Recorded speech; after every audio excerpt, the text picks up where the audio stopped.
Assalamualaikum.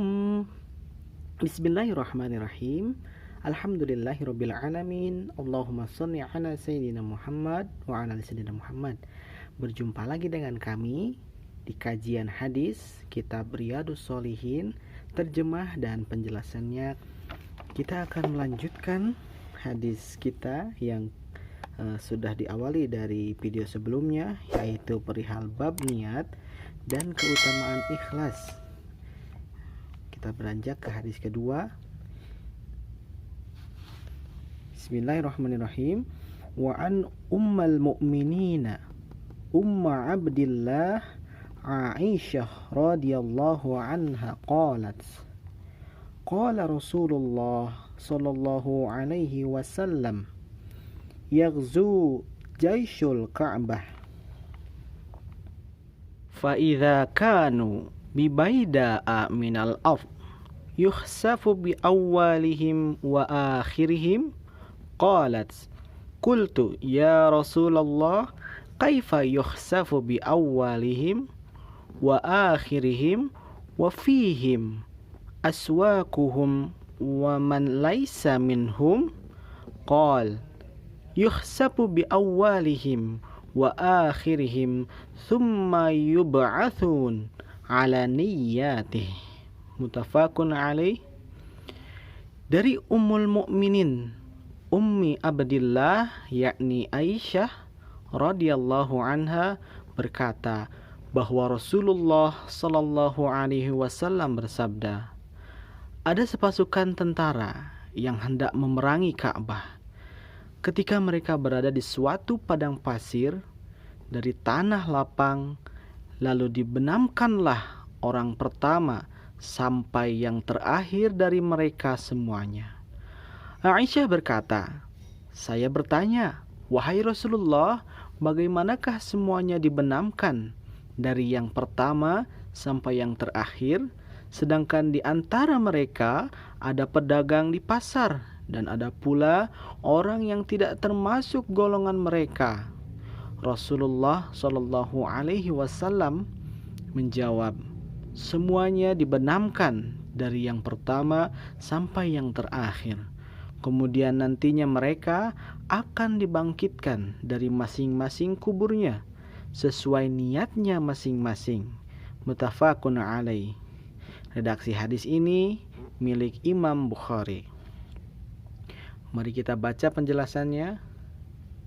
Di dalam hadis ini terdapat peringatan untuk tidak berteman dan duduk-duduk bersama dengan orang-orang zalim, karena azab akan menimpa mereka serta orang-orang yang bersama mereka tanpa kecuali berarti.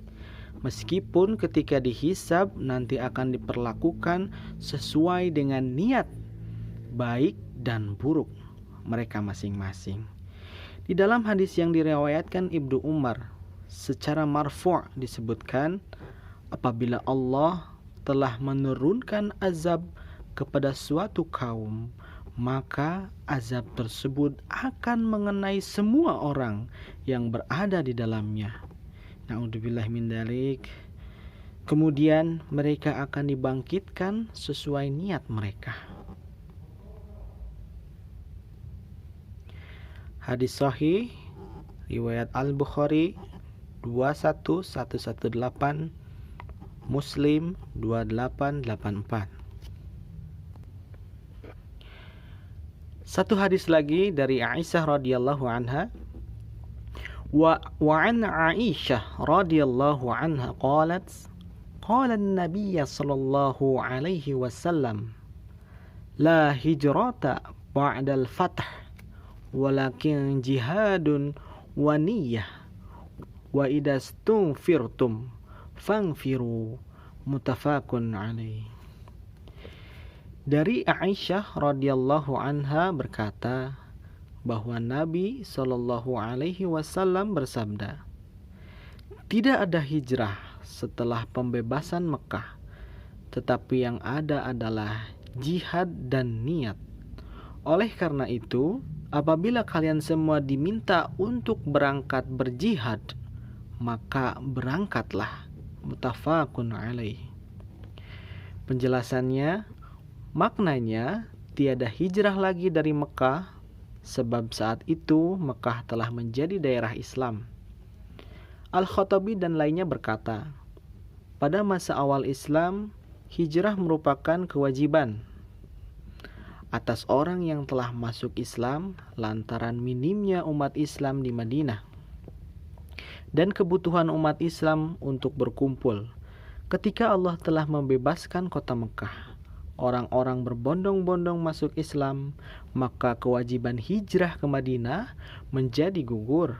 Sedangkan yang masih ada adalah kewajiban jihad dan niat bagi orang yang akan melakukan atau diserang musuh. Melakukannya atau diserang musuh. Al-Mawardi berkata, apabila seseorang mampu menampakkan agama Islam di suatu negeri kafir, maka menetap di tempat tersebut lebih utama daripada meninggalkannya, karena diharapkan orang lain dapat masuk Islam karenanya. Al-Hafiz berkata, hikmah diwajibkan hijrah bagi orang yang masuk Islam ialah agar selamat dari gangguan orang-orang kafir, karena orang-orang kafir menyiksa orang yang masuk Islam agar mereka keluar dari agamanya. Wallahu a'lam bishawab. Hadis riwayat Al-Bukhari, Imam Bukhari 2783 dan Muslim 1864. Insyaallah semoga bermanfaat.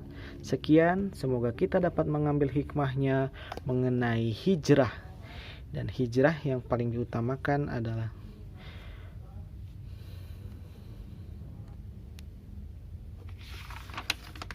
sekian, semoga bermanfaat. Insyaallah kita akan lanjutkan dengan hadis yang ketiga atau keempat pada video selanjutnya, insyaallah. Wallahu a'lam bishawab. Astagfirullahaladzim. Terima kasih. Wassalamualaikum warahmatullahi wabarakatuh.